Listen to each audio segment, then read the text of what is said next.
मालती के बारे में मैं काफ़ी दिनों तक सोचती रही। काफ़ी दिनों तक उससे जुड़ाव महसूस करती रही। मालती का जीवन कुछ ऐसा लगा जैसे कहीं ना कहीं मुझसे भी जुड़ा हुआ था। सुबह से शाम तक मालती की जो दिनचर्या थी, कहीं ना कहीं हमारे जीवन में भी वो मशीनीकरण, वो यांत्रिकता और वो उबाऊपन आ ही जाता है। जी हाँ, हम बात कर रहे हैं अज्ञेय जी की सुप्रसिद्ध कहानी रोज की। नमस्कार दोस्तों, मेरी भाषा हिंदी भाषा परिवार में आप सभी का एक बार फिर से स्वागत है। आज हम पढ़ने वाले हैं अज्ञेय जी की कहानी रोज। रोज अज्ञेय की एक सशक्त और बहुचर्चित कहानी है। इस कहानी में लेखक की रचना दृष्टि भी उभर कर सामने आ सकी है।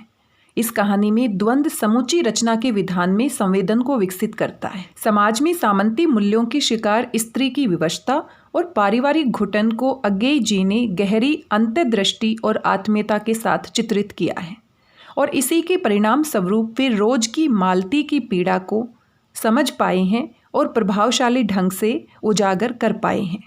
ऐसी कहानियों में अज्ञेय ने उन पीड़ाजनक स्थितियों के साथ साथ उसमें अंतर्निहित कारणों की खोज का प्रयत्न भी किया है। अज्ञेय मनोवैज्ञानिक प्रवृत्ति के कहानीकार हैं। उन्होंने मुख्य रूप से व्यक्ति की आंतरिक ऊहापोह को कहानियों का माध्यम बनाया है। समाज की हलचल और बदलाव उनके यहाँ कम ही दिखाई देते हैं। मनुष्य की संघर्ष चेतना का चित्रण उनकी रचनाओं का मुख्य सरोकार नहीं है। वे व्यक्ति मानस की गहराइयों में उतरकर अपना अभिष्ट ढूंढ लेते हैं। अर्थात सामाजिक संघर्ष के स्थान पर मानसिक संघर्ष अज्ञेय के यहाँ ज़्यादा दिखाई देता है। इस लिहाज से वे प्रेमचंद की रचनात्मक परंपरा का निर्वाह करते नहीं दिखाई देते। उनके अधिकांश लेखन पर मनोवैज्ञानिकता हावी है। रोज, पगोड़ा, वृक्ष, पुरुष का भाग्य, पठार का धीरज, हिबोलीन की बतखें, सभी, कोठरी की बात, कवि प्रिया, बसंत, अछूते फूल तथा सिग्नेलर अज्ञेय की चर्चित कहानियां हैं, जिसमें मनोवैज्ञानिक चेतना का निरूपण प्रभावी ढंग से हुआ है। आज की कहानी रोज अज्ञेय की कहानी संकलन विपथगा के पहले संस्करण में है, पर विपथगा के 5वें संस्करण में जो सन 1990 में नेशनल पब्लिशिंग हाउस दिल्ली द्वारा प्रकाशित हुआ, यही कहानी गैंग्रीन शीर्षक से प्रकाशित है। संभव है कि लेखक ने इसके पहले शीर्षक में इस कारण परिवर्तन कर दिया हो कि इसका एक पात्र डॉक्टर है जो गैंग्रीन नामक बीमारी का उपचार करता है। मेरे विचार से इसका शीर्षक रोज अधिक उपयुक्त है, जो कि कहानी की मुख्य संवेदना का सूचक भी है। हिंदी जगत में भी इसे रोज शीर्षक से अधिक जाना गया। इस कहानी का उद्देश्य एक युवती मालती के यांत्रिक वैवाहिक जीवन के माध्यम से नारी के यंत्रवत जीवन और उसके सीमित घरेलू परिवेश में बीतते उबाऊ जीवन का चित्रण है।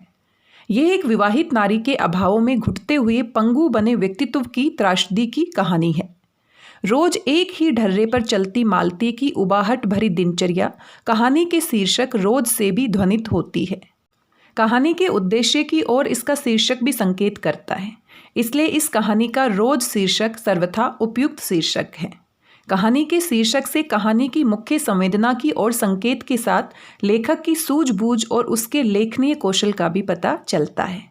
आइए इन सभी महत्वपूर्ण बिंदुओं पर बातचीत करने के बाद पढ़ते हैं हमारी कहानी रोज। कहानी की शुरुआत इन पंक्तियों से होती है।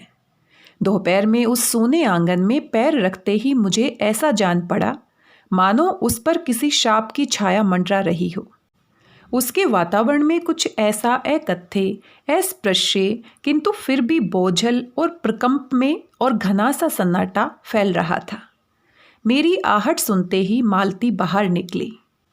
मुझे देखकर, पहचानकर उसकी मुरझाई हुई मुख मुद्रा तनिक से मीठे विस्मय से जागी सी और फिर पूर्ववत हो गई।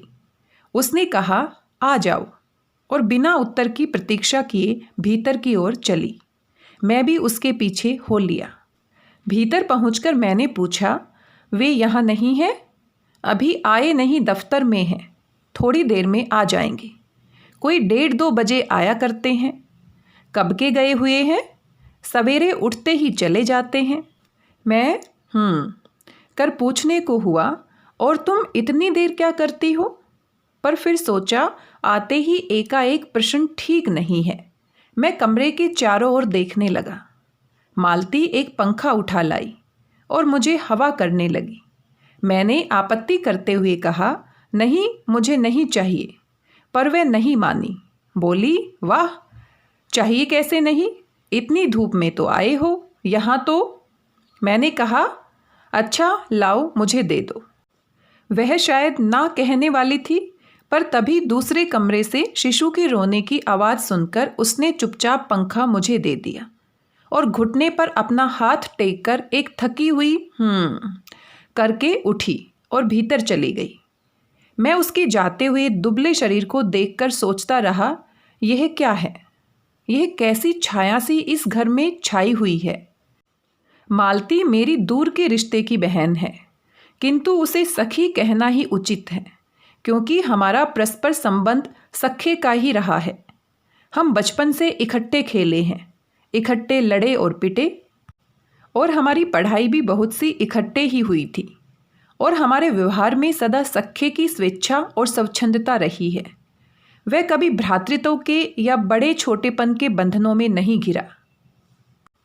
मैं आज कोई 4 वर्ष बाद उसे देखने आया हूँ। जब मैंने उसे इससे पूर्व देखा था तब वह लड़की ही थी। अब वह विवाहिता है, एक बच्चे की माँ भी है।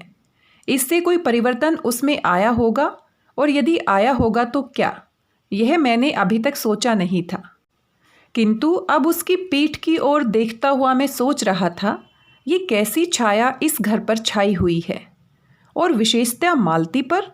मालती बच्चे को लेकर लौट आई और फिर मुझसे कुछ दूर नीचे बिछी हुई दरी पर बैठ गई।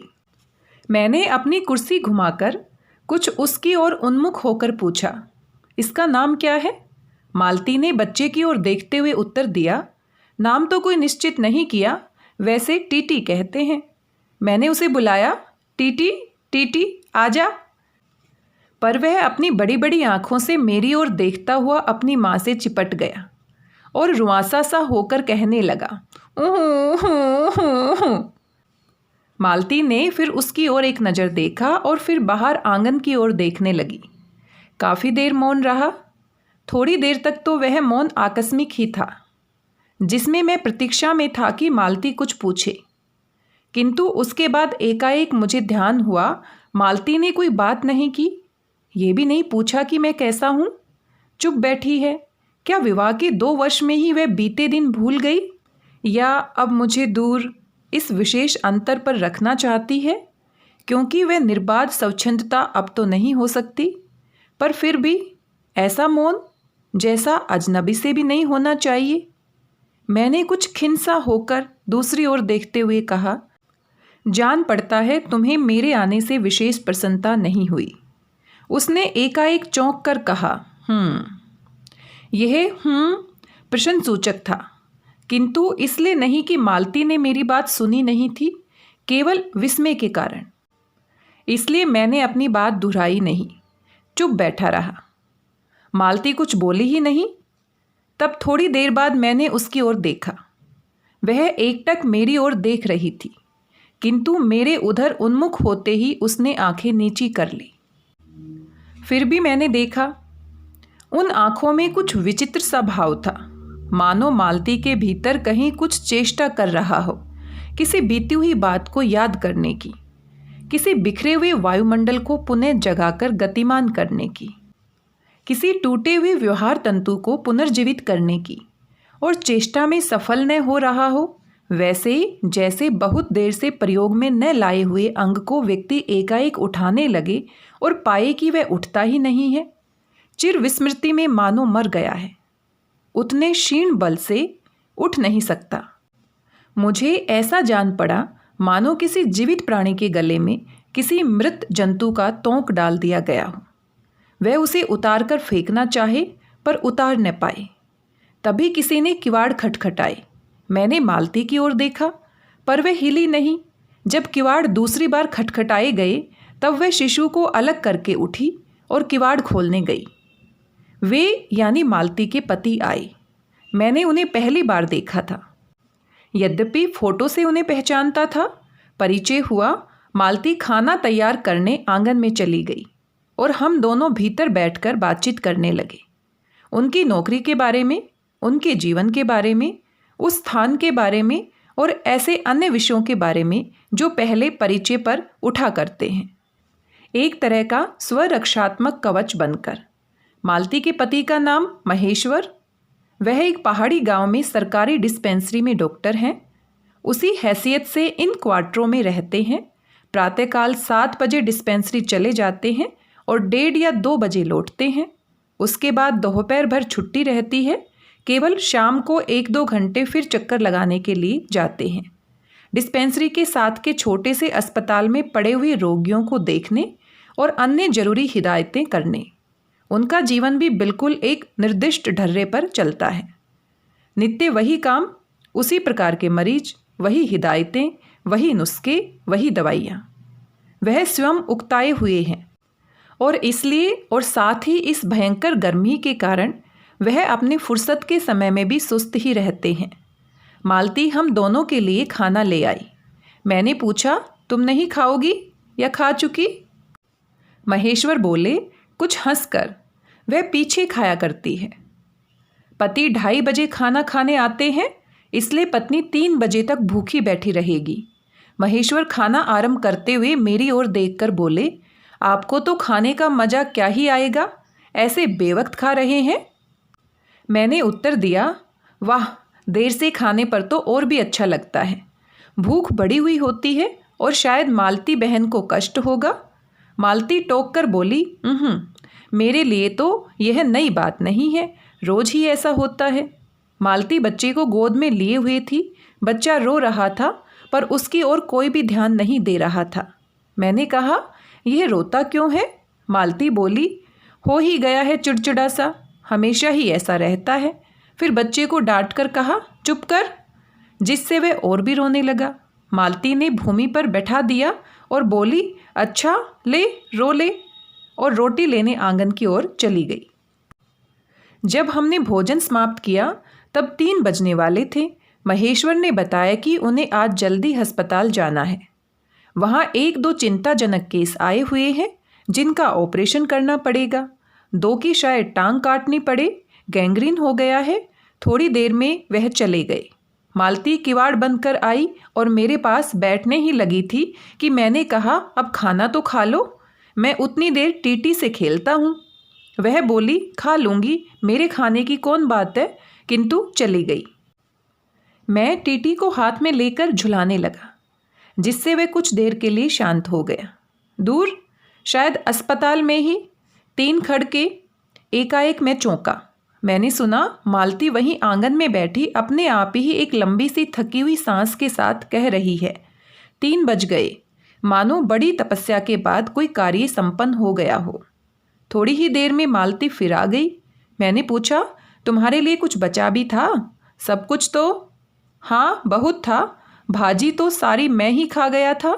वहाँ बचा कुछ होगा नहीं, यूं ही रोब तो न जमाओ कि बहुत था, मैंने हंसकर कहा। मालती मानो किसी और विषय की बात कहती हुई बोली, यहाँ सब्जी वब्जी तो कुछ होती ही नहीं, कोई आता जाता रहता है तो नीचे से मंगा लेते हैं। मुझे आए 15 दिन हुए हैं, जो सब्जी साथ लाए थे वही अभी बरती जा रही है। मैंने पूछा, नौकर कोई नहीं है? कोई ठीक मिला ही नहीं, शायद 2-1 दिन में हो जाए। बर्तन भी तुम ही मांजती हो? और कौन? कहकर मालती क्षण भर आंगन में जाकर लौट आई। मैंने पूछा, कहाँ गई थी? आज पानी ही नहीं है, बर्तन कैसे मंजेंगे? क्यों, पानी को क्या हुआ? रोज ही होता है, कभी वक्त पर तो आता नहीं। आज शाम को 7 बजे आएगा, तब बर्तन मंजेंगे। चलो, तुम्हें 7 बजे तक तो छुट्टी हुई। कहते हुए मैं मन ही मन सोचने लगा, अब इसे रात के 11 बजे तक काम करना पड़ेगा। छुट्टी क्या खाक हुई? यही उसने कहा। मेरे पास कोई उत्तर नहीं था, पर मेरी सहायता टीटी ने की। एकाएक फिर से रोने लगा और मालती के पास जाने की चेष्टा करने लगा। मैंने उसे दे दिया। थोड़ी देर फिर मौन रहा। मैंने जेब से अपनी नोटबुक निकाली और पिछले दिनों के लिखे हुए नोट देखने लगा। तब मालती को याद आया कि उसने मेरे आने का कारण तो पूछा ही नहीं और बोली, यहाँ आए कैसे? मैंने कहा ही तो। अच्छा, अब याद आया, तुमसे मिलने आया था। और क्या करने? तो 1-2 दिन रहोगे न? नहीं, कल चला जाऊँगा। जरूरी जाना है। मालती कुछ नहीं बोली, कुछ खिन्न सी हो गई। मैं फिर नोटबुक की तरफ देखने लगा। थोड़ी देर बाद मुझे भी ध्यान हुआ, मैं आया तो हूँ मालती से मिलने, किंतु यहाँ वह बात करने को बैठी है और मैं पढ़ रहा हूँ। पर बात भी क्या की जाए। मुझे ऐसा लग रहा था कि इस घर पर तो छाया घिरी हुई है। वह अज्ञात रहकर भी मानो मुझे भी वश में कर रही है। मैं भी वैसा ही नीरस निर्जीव सा हो रहा हूँ, जैसे ये घर, जैसे मालती। मैंने पूछा, तुम कुछ पढ़ती लिखती नहीं? मैं चारों ओर देखने लगा कि कहीं किताबें दिख पड़े। यहाँ कहकर मालती थोड़ा सा हंस दी। वह हंसी कह रही थी, यहाँ पढ़ने को है क्या? मैंने कहा, अच्छा, मैं वापस जाकर जरूर कुछ पुस्तकें भेजूंगा। और वार्तालाप फिर समाप्त हो गया। थोड़ी देर बाद मालती ने फिर पूछा, आए कैसे हो? लारी में? पैदल? इतनी दूर? बड़ी हिम्मत की। आखिर तुमसे मिलने आया हूँ। ऐसे ही आए हो? नहीं, कुली पीछे आ रहा है सामान लेकर। मैंने सोचा बिस्तरा ले ही चलूँ। अच्छा किया, यहाँ तो बस। कहकर मालती चुप रह गई। फिर बोली, तब तुम थके होगे, लेट जाओ।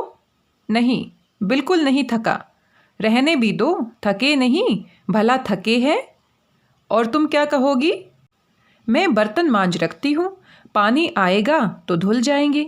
मैंने कहा, वाह, क्योंकि और कोई बात मुझे सूझी नहीं।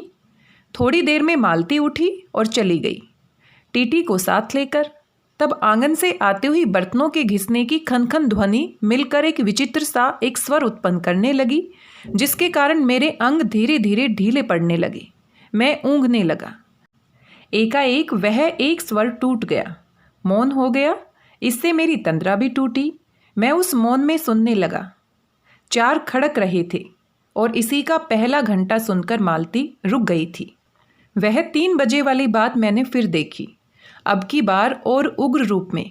मैंने सुना मालती एक बिल्कुल अनैच्छिक, अनुभूतिहीन, नीरस, यंत्रवत, वह भी थके हुए यंत्र के से स्वर में कह रही है, 4 बज गए। मानो इस अनैच्छिक समय गिनने गिनने में ही उसका मशीन तुल्य जीवन बीतता हो। वैसे ही जैसे मोटर का स्पीडोमीटर यंत्रवत फासला नापता जाता है और यंत्रवत विश्रांत स्वर में कहता है कि मैंने अपने अमित शून्य पथ का इतना अंश तय कर लिया। न जाने कब कैसे मुझे नींद आ गई। तब 6 कभी के बज चुके थे जब किसी के आने की आहट से मेरी नींद खुली और मैंने देखा कि महेश्वर लौट आए हैं और उनके साथ ही बिस्तर लिए हुए मेरा कुली। मैं मुंह धोने को पानी मांगने को ही था कि मुझे याद आया पानी नहीं होगा। मैंने हाथों से मुंह पोंछते पोंछते महेश्वर से पूछा, आपने बड़ी देर की? उन्होंने किंचित ग्लानि भरे स्वर में कहा, हाँ, आज वह गैंग्रीन का ऑपरेशन करना ही पड़ा। एक कर आया हूँ, दूसरे को एम्बुलेंस में बड़े अस्पताल भिजवा दिया है। मैंने पूछा, गैंग्रीन कैसे हो गया? एक कांटा चुभा था, उसी से हो गया। बड़े लापरवाह लोग होते हैं यहाँ के। मैंने पूछा, यहाँ आपको केस अच्छे मिल जाते हैं? आय के लिहाज से नहीं, डॉक्टरी के अभ्यास के लिए? बोले, हाँ, मिल ही जाते हैं। यही गैंग्रीन, हर दूसरे चौथे दिन एक केस आ जाता है, नीचे बड़े अस्पतालों में भी। मालती आंगन से ही सुन रही थी, अब आ गई। बोली, हाँ, केस बनाते देर क्या लगती है? कांटा चुभा था, इस पर टांग काटनी पड़े, ये भी कोई डॉक्टरी है? हर दूसरे दिन किसी की टांग, किसी की बाह काट आते हैं, इसी का नाम है अच्छा अभ्यास है। महेश्वर हंसे और बोले, न काटे तो उनकी जान गंवाए। हाँ, पहले तो दुनिया में कांटे ही नहीं होते होंगे, आज तक तो सुना नहीं था कि कांटा चुभने से मर जाते हैं। महेश्वर ने उत्तर नहीं दिया, मुस्कुरा दिया। मालती मेरी ओर देखकर बोली, ऐसे ही होते हैं डॉक्टर, सरकारी अस्पताल है न, क्या परवाह है। मैं तो रोज ही ऐसी बातें सुनती हूँ, अब कोई मर मुर जाए तो ख्याल ही नहीं होता। पहले तो रात रात पर नींद नहीं आया करती थी। तभी आंगन में खुले हुए नल ने कहा, टिप टिप टिप टिप टिप टिप। मालती ने कहा, पानी, और उठकर चली गई। खनखनाहट से हमने जाना बर्तन धोए जाने लगे हैं। टीटी महेश्वर की टांगों के सहारे खड़ा मेरी ओर देख रहा था। अब एकाएक उन्हें छोड़कर मालती की ओर खिसकता हुआ चला। महेश्वर ने कहा, उधर मत जा, और उसे गोद में उठा लिया। वह मचलने और चिल्ला चिल्ला कर रोने लगा। महेश्वर बोले, अब रो रो कर सो जाएगा, तभी घर में चैन होगी। मैंने पूछा, आप लोग भीतर ही सोते हैं? गर्मी तो बहुत होती है। होने को तो मच्छर भी बहुत होते हैं, पर ये लोहे के पलंग उठाकर बाहर कौन ले आए? अब के नीचे जाएंगी तो 4 पहियाँ ले आएंगी। फिर कुछ रुक कर बोले, आज तो बाहर ही सोएंगे, आपके आने का इतना लाभ ही होगा। टीटी अभी तक रोता ही जा रहा था। महेश्वर ने उसे एक पलंग पर बिठा दिया और पलंग बाहर खींचने लगे। मैंने कहा, मैं मदद करता हूँ, और दूसरी ओर से पलंग उठाकर निकलवा दिए। अब हम तीनों, महेश्वर, टीटी और मैं, 2 पलंगों पर बैठ गए और वार्तालाप के लिए उपयुक्त विषय न पाकर उस कमी को छुपाने के लिए टीटी से खेलने लगे। बाहर आकर वह कुछ चुप हो गया था, किंतु बीच बीच में जैसे एकाएक कोई भूला हुआ कर्तव्य याद कर रो उठता था और फिर एकदम चुप हो जाता था। और कभी कभी हम हंस पड़ते थे या महेश्वर उसके बारे में कुछ बात कह देते थे। मालती बर्तन धो चुकी थी। जब वह उन्हें लेकर आंगन के एक और रसोई के छप्पर की ओर चली, तब महेश्वर ने कहा, थोड़े से आम लाया हूँ, वह भी धो लेना। कहाँ है? अंगीठी पर रखे हैं, कागज में लिपटे हुए। मालती ने भीतर जाकर आम उठाए और अपने आंचल में डाल लिए। जिस कागज में वे लिपटे हुए थे वह किसी पुराने अखबार का टुकड़ा था। मालती चलती चलती संध्या के उस क्षीण प्रकाश में उसी को पढ़ती जा रही थी। वह नल के पास जाकर खड़ी उसे पढ़ती रही। जब दोनों ओर पढ़ चुकी तब एक लंबी सांस लेकर उसे फेंक कर आम धोने लगी। मुझे एकाएक याद आया, बहुत दिनों की बात थी, जब हम अभी स्कूल में भर्ती हुए थे, जब हमारा सबसे बड़ा सुख, सबसे बड़ी विजय थी हाजिरी हो चुकने के बाद चोरी से क्लास से निकल भागना और स्कूल से कुछ दूरी पर आम के बगीचे में पेड़ों पर चढ़कर कच्ची आमियाँ तोड़ तोड़ खाना। मुझे याद आता, कभी जब मैं भाग आता और मालती नहीं आ पाती थी तब मैं भी खिन्न मन लौट आया करता था। मालती कुछ नहीं पढ़ती थी, उसके माता पिता तंग थे। एक दिन उसके पिता ने उसे एक पुस्तक ला कर दी और कहा कि इसके 20 पेज रोज पढ़ा करो। हफ्ते भर बाद मैं देखूं कि इसे समाप्त कर चुकी हो, नहीं तो मार मार कर चमड़ी उधेड़ दूंगा। मालती ने चुपचाप किताब ले ली, पर क्या उसने पढ़ी? वह नित्य ही उसके 10 पन्ने 20 पेज फाड़ कर फेंक देती, लेकिन अपने खेल में किसी भांति फर्क न पड़ने देती। जब 8वें दिन उसके पिता ने पूछा, किताब समाप्त कर ली? तो उत्तर दिया, हाँ कर ली। पिता ने कहा, लाओ मैं प्रश्न पूछूंगा, तो चुप खड़ी रही। पिता ने फिर कहा, लाओ मैं प्रश्न पूछूंगा, तो चुप खड़ी रही। पिता ने फिर कहा तो उद्दत स्वर में बोली, किताब मैंने फाड़ कर फेंक दी है, मैं नहीं पढ़ूंगी। उसके बाद वह बहुत पिटी, पर वह अलग बात है। इस समय मैं यही सोच रहा था कि वह उद्दत और चंचल लड़की आज कितनी सीधी हो गई है, कितनी शांत और एक अखबार के टुकड़े को तरसती है। यह क्या? यह? तभी महेश्वर ने पूछा, रोटी कब बनेगी? बस अभी बनाती हूँ। पर अब की बार जब मालती रसोई की ओर चली तब टीटी की कर्तव्य भावना बहुत विस्तीर्ण हो गई। वह मालती की ओर हाथ बढ़ाकर रोने लगा और नहीं माना। मालती उसे भी गोद में लेकर चली गई।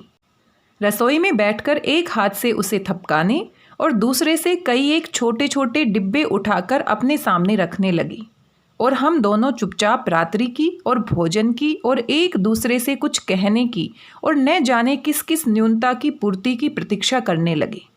हम भोजन कर चुके थे और बिस्तरों पर लेट गए थे और टीटी सो गया था। मालती पलंग के एक और मोमजामा बिछाकर उसे उस पर लिटा गई थी। वह सो गया था, पर नींद में कभी कभी चौंक उठता था। एक बार तो उठकर बैठ ही गया था, पर तुरंत ही लेट गया। मैंने महेश्वर से पूछा, आप तो थके होंगे, सो जाइए। वह बोले, थके तो आप अधिक होंगे, 18 मील पैदल चलकर आए हैं। किंतु उनके स्वर ने मानो जोड़ दिया, थका तो मैं भी हूँ। मैं चुप रहा। थोड़ी देर में किसी अपर संज्ञा ने मुझे बताया वह ऊँग रहे हैं। तब लगभग 10:30 बजे थे। मालती भोजन कर रही थी।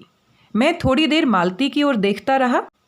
वह किसी विचार में, यद्यपि बहुत गहरे विचार में नहीं, लीन हुई धीरे धीरे खाना खा रही थी। फिर मैं इधर उधर खिसक कर पर आराम से होकर आकाश की ओर देखने लगा। पूर्णिमा थी, आकाश अनभ्र था। मैंने देखा उस सरकारी क्वार्टर की दिन में अत्यंत शुष्क और नीरस लगने वाली स्लेट की छत भी चांदनी में चमक रही है। अत्यंत शीतलता और स्निग्धता से छलक रही है, मानो चंद्रिका उस पर से बहती हुई आ रही हो, झर रही हो। मैंने देखा पवन में चीड़ के वृक्ष, गर्मी से सूख कर मटमैले हुए चीड़ के वृक्ष धीरे धीरे गा रहे हों कोई राग जो कोमल है किंतु करुण नहीं, अशांतिमय है किंतु उद्वेगमय नहीं। मैंने देखा आकाश से धुंधले नीले आकाश के तट पर जो चमगादड़ नीरव उड़ान से चक्कर काट रहे हैं वे भी सुंदर दिखते हैं। मैंने देखा दिन भर की तपन, अशांति, थकान, दाह पहाड़ों में से भाप से उठकर वातावरण में खोए जा रहे हैं, जिसे ग्रहण करने के लिए पर्वत शिशुओं ने अपनी चीड़ वृक्ष रूपी भुजाएं आकाश की ओर बढ़ा रखी है। पर ये सब मैंने ही देखा, अकेले मैंने। महेश्वर ऊँग रहे थे और मालती उस समय भोजन से निवृत्त होकर दही जमाने के लिए मिट्टी का बर्तन गर्म पानी से धो रही थी और कह रही थी अभी छुट्टी हुई जाती है, और मेरे कहने पर ही कि 11 बजने वाले हैं। धीरे से सिर हिलाकर जता रही थी कि रोज की नियत गति से बहा जा रहा था और एक चंद्रमा की चंद्रिका के लिए, एक संसार के लिए रुकने को तैयार नहीं था। चांदनी में शिशु कैसा लगता है, इस अलस जिज्ञासा से मैंने टीटी की ओर देखा और वह एकाएक मानो किसी शैशवोचित वामता से उठा और खिसक कर पलंग के नीचे गिर पड़ा और चिल्ला चिल्ला कर रोने लगा। महेश्वर ने चौंक कर कहा, क्या हुआ? मैं झपट कर उसे उठाने दौड़ा। मालती रसोई से बाहर निकल आई। मैंने उस खट शब्द को याद करके धीरे से करुणा भरे स्वर में कहा, चोट बहुत लग गई है बेचारे की। ये सब मानो एक ही क्षण में एक ही क्रिया की गति में हो गया। मालती ने रोते हुए शिशु को मुझसे ले लेने के लिए हाथ बढ़ाते हुए कहा, इसके चोटें लगती ही रहती है, रोज ही गिर पड़ता है। एक छोटे क्षण भर के लिए मैं स्तब्ध हो गया। फिर एकाएक मेरे मन में, मेरे समूचे अस्तित्व ने विद्रोह के स्वर में कहा, मेरे मन के भीतर ही बाहर एक शब्द भी नहीं निकला। माँ, युवती माँ, ये तुम्हारे हृदय को क्या हो गया है जो तुम अपने एकमात्र बच्चे के गिरने पर ऐसी बात कह सकती हो, और ये अभी जब तुम्हारा सारा जीवन तुम्हारे आगे है। और तब एकाएक मैंने जाना कि ये भावना मिथ्या नहीं है। मैंने देखा कि सचमुच एक कुटुंब में कोई गहरी भयंकर छाया घर कर गई है। उनके जीवन के इस पहले ही यौवन में घुन की तरह लग गई है। उसका इतना अभिन्न अंग हो गया है कि वे उसे पहचानते ही नहीं, उसी की परिधि में घिरे हुए चले जा रहे हैं। इतना ही नहीं, मैंने उस छाया को देख भी लिया। इतनी देर में पूर्ववत शांति हो गई। महेश्वर फिर लेटकर ऊँग रहे थे। टीटी मालती के लेटे हुए शरीर से चिपक कर चुप हो गया था, यद्यपि कभी एक आध सिसकी उसके छोटे से शरीर को हिला देती थी। मैं भी अनुभव करने लगा था कि बिस्तर अच्छा सा लग रहा है। मालती चुपचाप ऊपर आकाश में देख रही थी, किंतु क्या चंद्रिका को या तारों को? तभी 11 का घंटा बजा। मैंने अपनी भारी हो रही पलकें उठाकर अकस्मात किसी अस्पष्ट प्रतीक्षा से मालती की ओर देखा। 11 के पहले घंटे की खड़कन के साथ ही मालती की छाती एकाएक फफोले की भांति उठी और धीरे धीरे बैठने लगी, और घंटा ध्वनि के कंपन के साथ ही मूक हो जाने वाली आवाज़ में उसने कहा, 11 बज गए। और इन्हीं पंक्तियों के साथ रोज कहानी समाप्त हो जाती है। साथ में अनेक सवाल हमारे मन में छोड़ जाती है। काफ़ी दिनों तक हम सोचते रह जाते हैं, मालती का यंत्रवत जीवन, हमारे जीवन से उसका जुड़ाव, और न जाने कितनी ही बातें हमारे मानस पटल पर उभर कर सामने आती है और हमें विचारों की दुनिया में ले जाती है। उस घर में बच्चे का रोना, मालती द्वारा बर्तन मांजना, उसके द्वारा प्रत्येक घंटे की गिनती करना, महेश्वर का सुबह शाम 2 वक्त डिस्पेंसरी जाना, पानी का रोज अनियमित रूप से आना, सब कुछ एक जैसा है। अतिथि तो मालती के घर में कई वर्षों बाद कुछ समय के लिए आया है, पर अतिथि को लगता है कि उस घर पर कोई काली छाया मंडरा रही है। उसे अनुभव होता है कि इस घर पर जो छाया घिरी हुई है वह अज्ञात रहकर मानो मुझे भी वश में कर रही है। मैं भी वैसा ही नीरस निर्जीव सा हो रहा हूँ जैसे ये घर, जैसे मालती। लगता है कि अतिथि भी उस काली छाया का शिकार हो गया है जो उस घर पर मंडरा रही है। कहानी के इस स्थल पर मालती के अंतर्द्वंद के साथ अतिथि का अंतर्द्वंद भी दिखाया गया है। उस घर की जड़ता, नीरसता, उबाहट ने जैसे अनाम अतिथि को भी आच्छादित कर लिया है। कहानी के उक्त भाग में कोई उल्लेखनीय घटना नहीं घटती, पर महेश्वर का दोपहर को घर लौटना, द्वार खटखटाना, मालती का अपनी जगह से न हिलना, अतिथि से महेश्वर का परिचय, औपचारिक संक्षिप्त बातचीत आदि छोटे छोटे प्रसंग अवश्य चित्रित हुए हैं। इन प्रसंगों के चित्रण द्वारा पात्रों की बदलती मनस्थितियों को पकड़ने की कहानीकार ने अधिक कोशिश की है। कहा जा सकता है कि लेखक का ध्यान बाह्य दृश्य की तुलना में अंतर्दृश्य पर अधिक रहा है। कहानी के अंत में जब बच्चा पलंग से गिर जाता है और उसको चोट लगती है तो मालती का सामान्य व्यवहार करना और उसका कहना ऐसी चोटें तो उसे रोज ही लगती रहती है। बच्चे के साथ साथ मालती की चोटें भी चिंता का विषय नहीं है, क्योंकि चोटें रोज लगती हैं। उसके मन की चोटें भी उसके लिए चिंता का विषय नहीं रही, क्योंकि वे भी रोज ही लगती है। रोज की ध्वनि लगातार गूंजती रहती है, इसलिए कहानी का शीर्षक रोज बड़ा सार्थक लगता है। इस स्थल पर कहानीकार की टिप्पणी भी प्रासंगिक है। 11 बजने वाले हैं। धीरे से सिर हिलाकर जता रही थी कि मालती का जीवन अपना रोज की नियत गति से बहा जा रहा था और एक चंद्रमा की चंद्रिका के लिए, एक संसार के सौंदर्य के लिए रुकने को तैयार नहीं था। मालती के जीवन पर लेखक की यह टिप्पणी बड़ी सार्थक है। ये महेश्वर के जीवन पर भी, उस पहाड़ी गांव के निवासियों के जीवन पर भी चरितार्थ होती है।